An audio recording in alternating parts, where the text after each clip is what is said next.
여러분 안녕하십니까? 안녕하세요.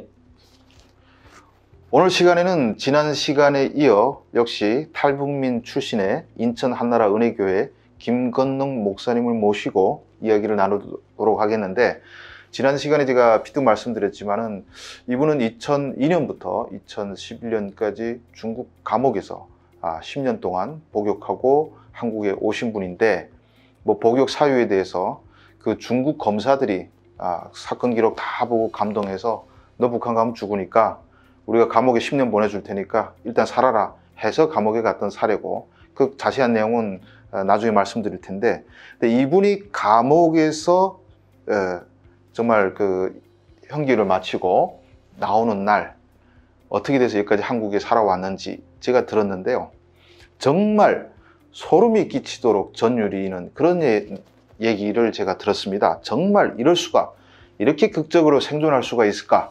정말 제가 많은 탈북민들이 한국에 오는 과정에 대해서 들었지만은 너무나 이건 기적이라고밖에 볼 수 없는 그런 이야기가 있습니다. 오늘 그 이야기를 함께 나눠보도록 하겠는데, 자, 일단 우리가 감옥에서 출소하는 날짜를 일단 정해졌을 거 아니겠습니까? 예, 그렇습니다.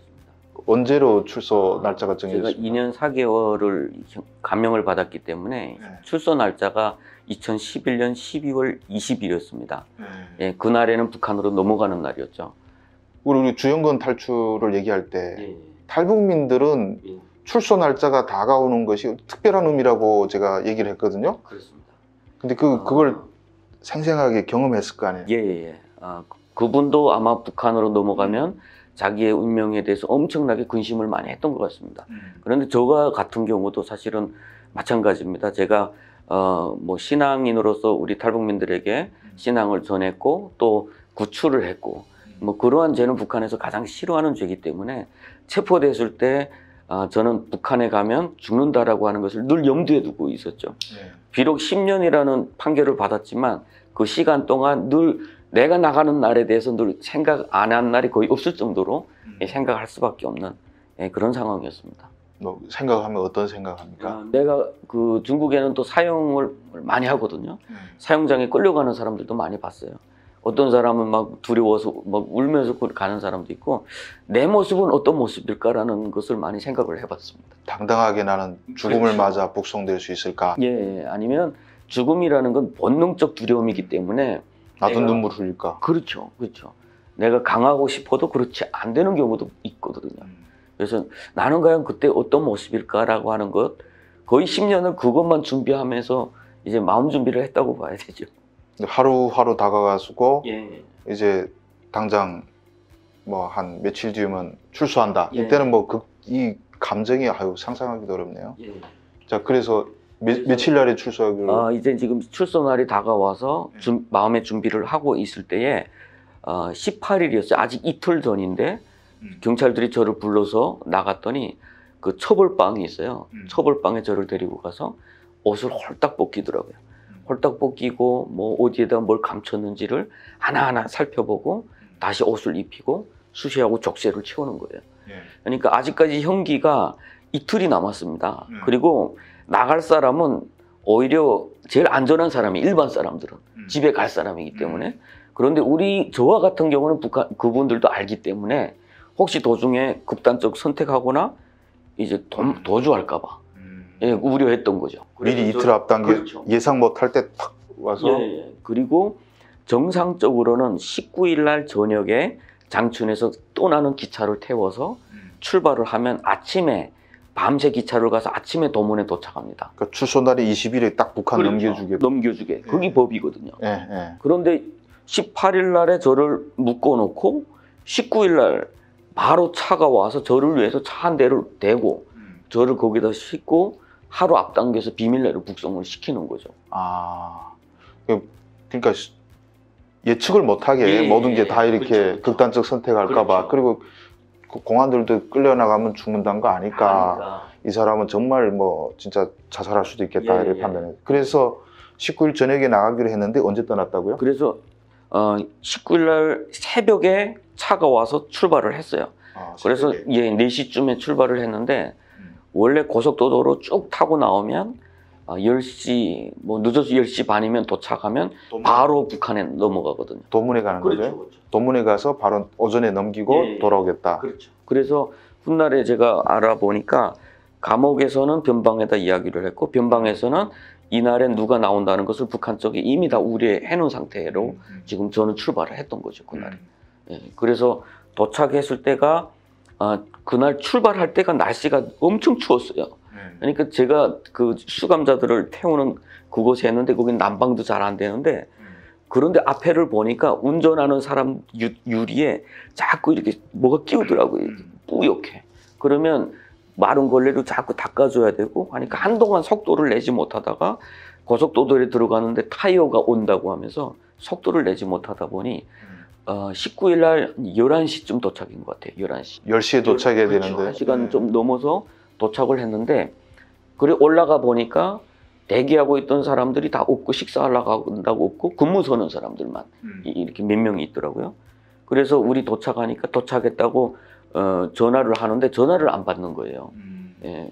그래서 그러면 너네도 가서 식사를 하고 오후에 이 사람을 보내자 해서 저를 씻고 다시 도문 시내를 돌아 저보고 뭐 먹겠냐고 물어보면서 마지막으로. 예, 근데 제가 뭐 먹고 싶겠습니까? 그런데 한참 돌고 있는데 전화가 와요. 다시 들어와야 되겠다.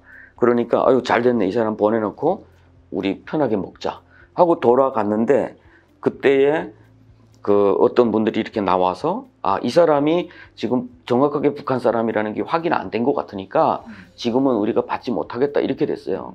예, 이게 조금 좀 아주 극적인 어떤 그런 일이 시발점인데 그렇게 돼서 우리를 데리고 온 사람들과 우리를 받지 않겠던 사람들 간에 어떤 마찰이 생겼어요.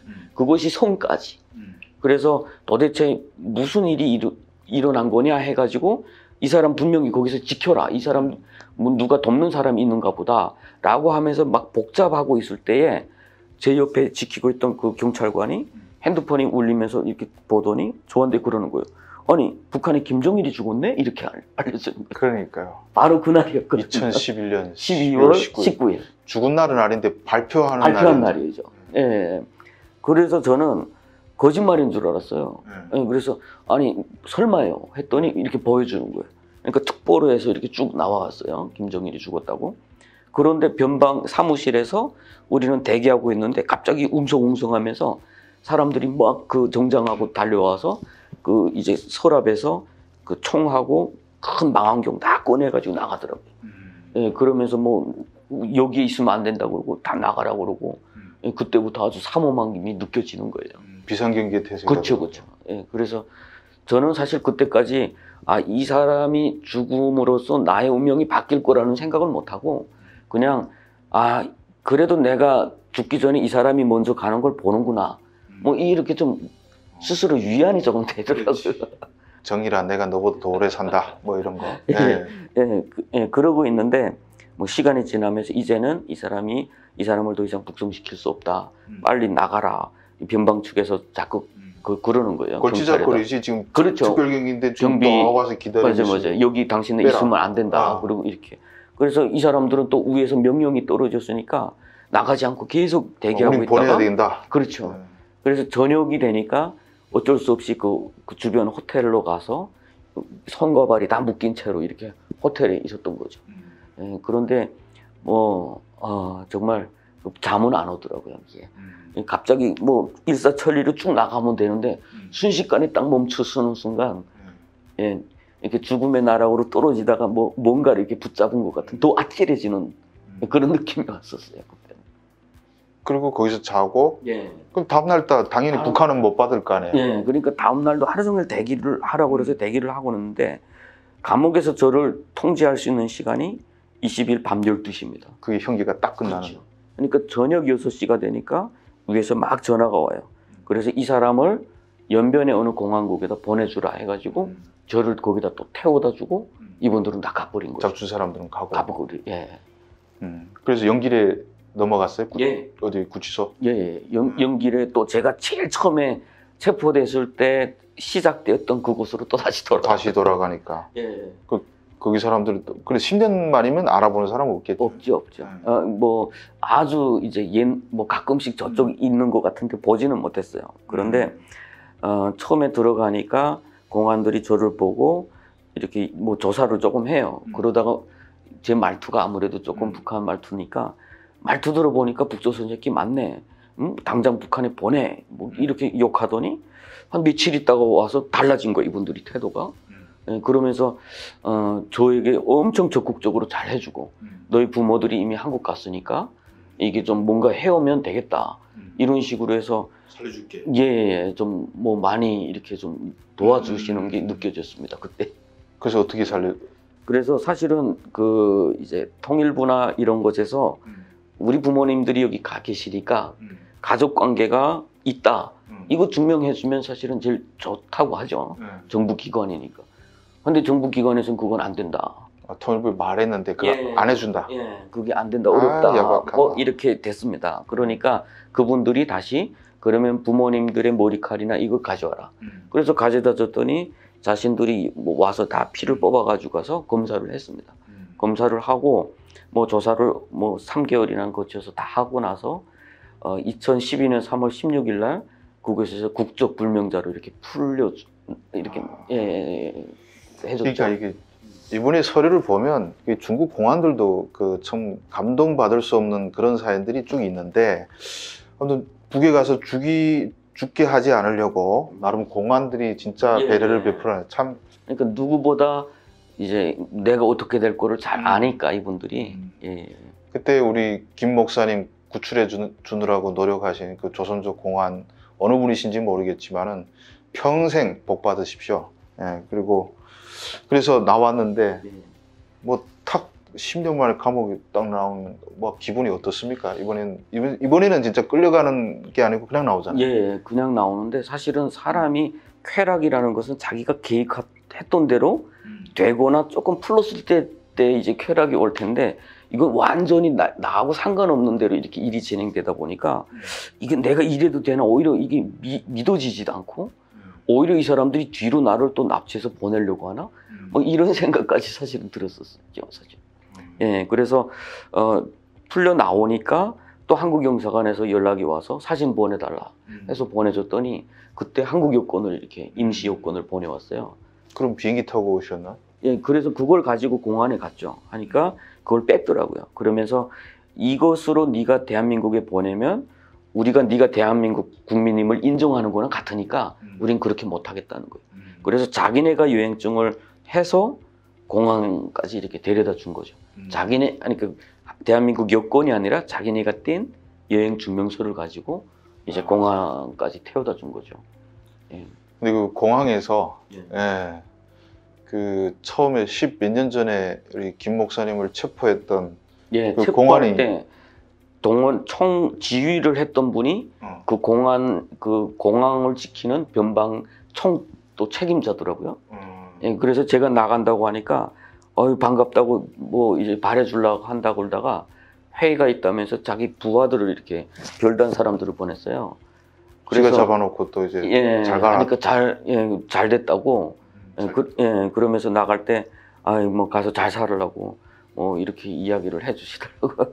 자, 그래서 이렇게 기적적으로 또 다시 왔는데 제가 소름 끼치다고 제가 먼저 얘기를 했는데 소름 끼친 분이 있는지 모르겠는데 없을까봐 제가 다시 요약해서 말씀드리면 원래 12월 20일에 북한에 끌려 나가야 되는데 그렇게 되면 그냥 가는 거죠.